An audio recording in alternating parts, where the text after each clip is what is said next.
The tumor in your brain is growing rapidly, and its location is quite problematic.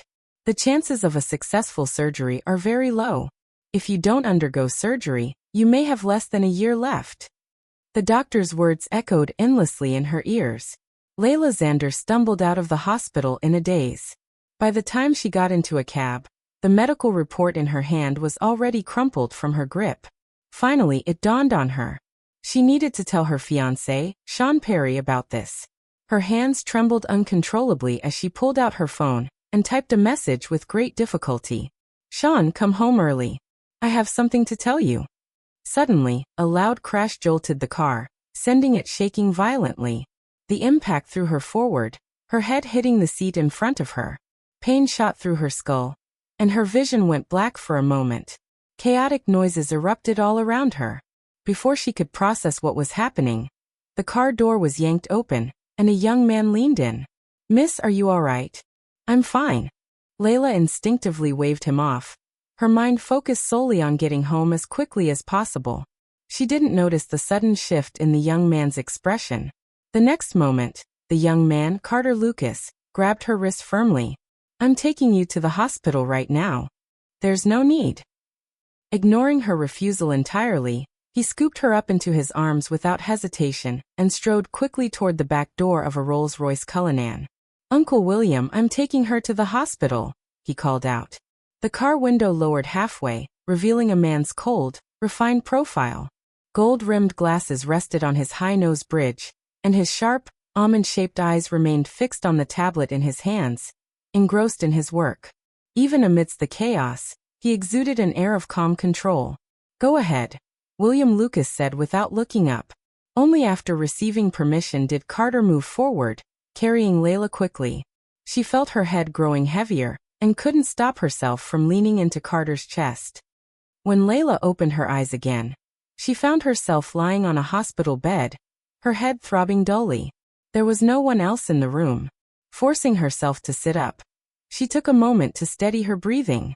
Then she remembered that she had asked Sean to come home. He hated it when people were late. Her chest tightened with anxiety.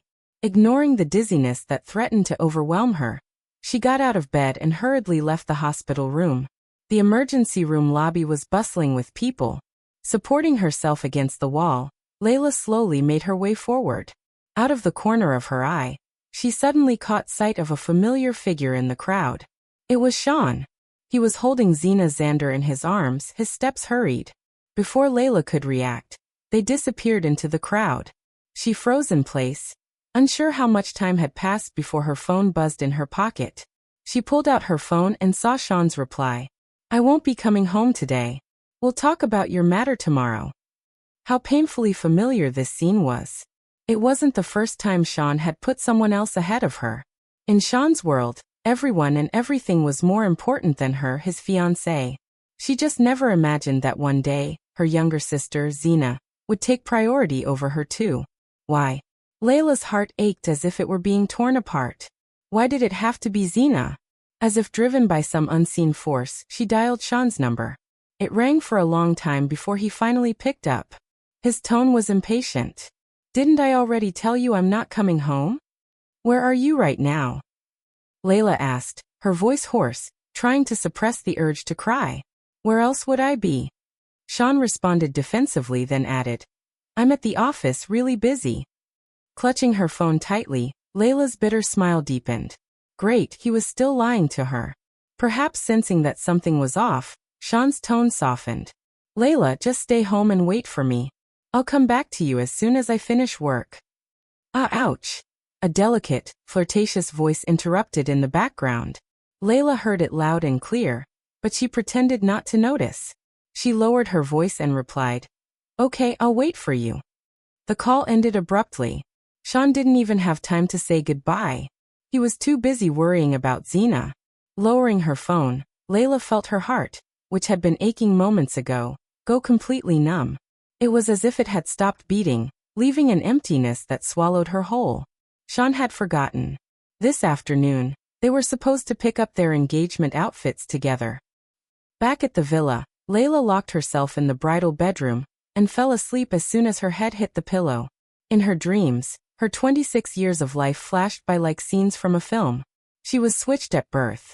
At 12, her adoptive father's gambling habits left him drowning in debt, and her adoptive mother tried to use her as a bargaining chip to extort money. In the end, they both ended up in prison.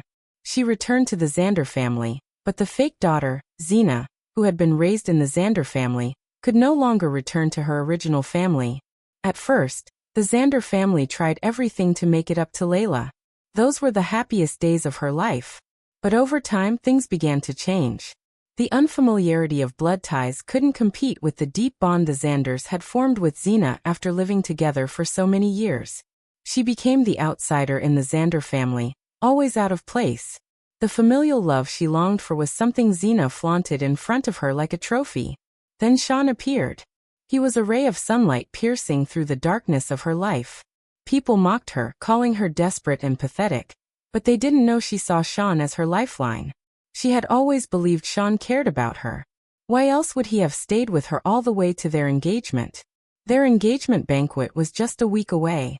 "Marry me, and I'll take care of you for the rest of your life." "I will." But in the hazy light of her dream, Layla was stunned to see the bride-to-be on stage suddenly transform into Xena. Frozen in place, she could only watch helplessly as Sean slid the engagement ring onto Xena's finger. Layla jolted awake, drenched in cold sweat. The morning sunlight was already streaming through the window. The room was empty as always, just her alone. Sean hadn't come home last night. Layla didn't want to dwell on whether he had spent the night with Xena. The vivid dream left her with a pounding headache, as if reminding her of her limited time, and urging her not to waste it on others. When she got out of bed to wash up, she noticed a large blood-stained bandage on her forehead. It turned out her injuries from the car accident yesterday were more serious than she had realized. She rummaged through the medical kit and changed the dressing herself, wincing in pain. Gritting her teeth, she thought bitterly. Even when you're about to die, you can't handle a little pain? After she finished, Layla looked at her reflection in the mirror. Her face was pale, her eyes dull and lifeless. Overnight, she looked far more haggard than before.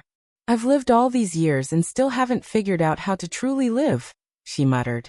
She found herself laughing at how absurd it all was. Such a short life, and she had spent it living for others. Her mind, once clouded and chaotic, suddenly became clear. She took a long shower, then headed downstairs.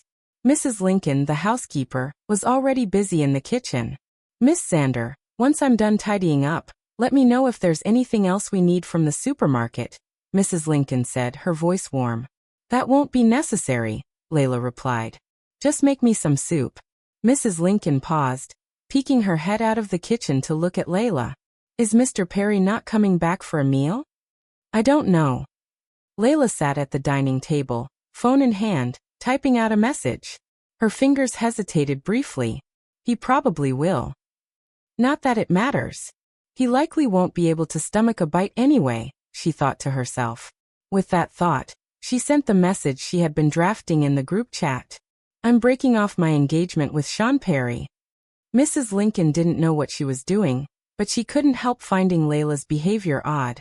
For years, Layla had been the one cooking for Sean, spoiling him with meals tailored to his taste.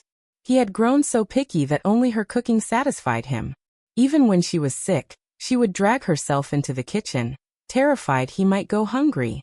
But today, it was as if she had become a completely different person.